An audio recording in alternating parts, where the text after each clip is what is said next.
Terbongkar Yayasan Yosef, kasus pembunuhan Subang, keterlibatan Mimin dan ada saksi tidak pulang. Namun sebelum lanjut jangan lupa subscribe channel ini ya guys, agar kalian tidak ketinggalan berita terbaru seputar dunia selebritis. Kalau kalian sudah subscribe, mari kita lanjut dan tonton video ini sampai habis ya. Di akhir tahun 2021, kasus perampasan nyawa ibu dan anak di Subang telah memasuki waktu yang sangat krusial. Kemungkinan pihak kepolisian akan menangkap otak dan para pelaku pembunuhan di Subang ini. Sejak kasus ini diambil alih oleh Polda, banyak mengalami kemajuan yang sangat pesat. Bahkan, polisi sudah mengantongi nama pelaku pembunuhan di Subang ini.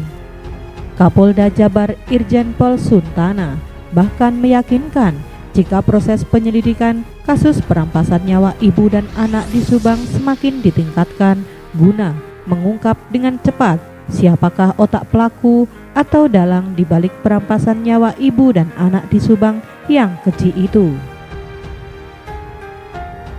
Penyidik Polda Jabar telah membackup pengungkapan kasus ini. Kita mengulang pemeriksaan beberapa saksi. Mohon doa restunya agar kasus ini bisa segera terungkap, kata Kapolda saat menghadiri satu acara di Cirebon pada hari Rabu 1 Desember 2021. Polda Jabar kembali mengulang pemeriksaan terhadap beberapa orang saksi dalam pengungkapan kasus Subang tersebut. Pihak kepolisian baru-baru ini memeriksa sejumlah saksi yang berhubungan dengan Yayasan Bina Prestasi di Subang yang dipegang Yosef. Seperti yang kita ketahui, jika korban dan saksi ini sebagian besar ialah pengurus Yayasan Bina Prestasi Nasional di Subang yang bergerak di bidang pendidikan. Yayasan Bina Prestasi Nasional itu yang mendirikan adalah Yosef, serta menjabat sebagai Ketua Yayasan Bina Prestasi Nasional. Yoris sebagai sekretaris, bendahara dipegang korban Tuti Suhartini dan Amel, sedangkan Danu merupakan pegawai di yayasan tersebut. Yayasan Bina Prestasi Nasional mengelola dua lembaga pendidikan, yakni SMP dan SMK. Kedua lembaga tersebut melalui yayasan seringkali mendapat bantuan dari pemerintah. Salah satunya ialah dana operasional sekolah yang disebut BOS. Anjas Asmara menganalisa melalui kanal YouTube Anjas di Thailand dengan tema menilai keterkaitan korban dengan Yayasan Bina Prestasi Nasional seperti terlupakan. Kemungkinan ada motif perampasan nyawa ibu dan anak di Subang tersebut terhubung dengan dana besar yang ada di yayasan, ungkap Anjas. Anjas menduga kemungkinan ada oknum yang merasa terganggu dengan ketertiban administrasi yang telah diterapkan almarhum Tuti dan Amel. Mimin, istri muda Yosef bersama dua anaknya Ariki dan Abi baru-baru ini dipanggil kembali untuk diperiksa oleh penyidik kepolisian dalam kasus perampasan nyawa di Subang. Dalam hal ini, Mimin menjelaskan tentang pemberitaan di sejumlah media jika dirinya pernah menjabat sebagai bendahara di Yayasan Bina Prestasi Nasional milik Yosef yang terakhir dipegang oleh almarhumah Tuti Suhartini. Diakui Mimin bahwa dirinya memang pernah menjabat sebagai bendahara, akan tetapi bukan sebagai bendahara di yayasan melainkan di sekolah yang berada di bawah naungan Yayasan Bina Prestasi Nasional. Itu pun kerjaan saya hanya menulis, karena yang pegang dan urusan uang itu oleh kepala sekolah.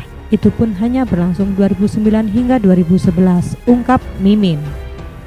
Di tahun 2011, Mimin telah mengajukan pengunduran diri dari yayasan sebab ia merasa tidak mampu.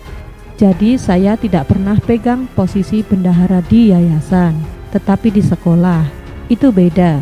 Selama nikah dengan Yosef, sampai sekarang saya gak pernah masuk di kepengurusan di yayasan, ungkap Mimin.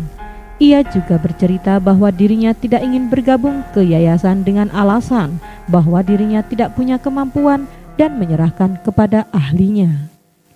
Apalagi sejak awal anak-anak meminta saya untuk tidak ikut-ikutan di sekolah dan di yayasan, kata Mimin Mintarsih. melalui kanal YouTube Anjas di Thailand yang ditayang pada hari Minggu tanggal 5 Desember 2021 malam. Anjas mendapatkan berita dari para peliput di lapangan jika ada satu saksi dari Yayasan Binpres bahkan sampai sekarang tidak kelihatan keluar dari ruang pemeriksaan. Anjas tidak bisa menebak, mungkinkah saat ini saksi yang tidak pulang itu ada di Mapolres Subang atau di Mapolda Jabar di Bandung. Pada hari Rabu 1 Desember 2021, 3 orang dari Yayasan Binpres di Polres Subang, salah seorang saksi yaitu Kosasih, waktu itu kepada wartawan mengatakan jika hari itu ada 3 orang yang diperiksa. Kosasih mengatakan bahwa yang diperiksa hari itu ialah dirinya, Opi, dan mereka semua adalah pegawai Yayasan Bina Prestasi. Wartawan yang menunggu pemeriksaan saat itu hanya berhasil menemui Kosasih dan Opi. Keduanya tidak banyak memberikan informasi soal materi pemeriksaan. Apakah yang dimaksud ada saksi yang tidak pulang sampai hari ini ialah Wahyu? Kayaknya ada satu saksi dari yayasan sampai saat ini tidak keluar setelah ditunggu-tunggu. Apakah keluar sembunyi-sembunyi atau apakah diperiksa intensif sampai menginap di Polda atau di Polres, ungkap Anjas. Bisa saja yang membuat saksi tersebut menginap di kantor polisi, kemungkinan untuk tujuan penelusuran intensif BAP, karena penelusuran tersebut tidak hanya melalui kata-kata yang kemudian dituangkan di BAP, akan tetapi ada bagian-bagian dari bahasa tubuh dari profilingnya.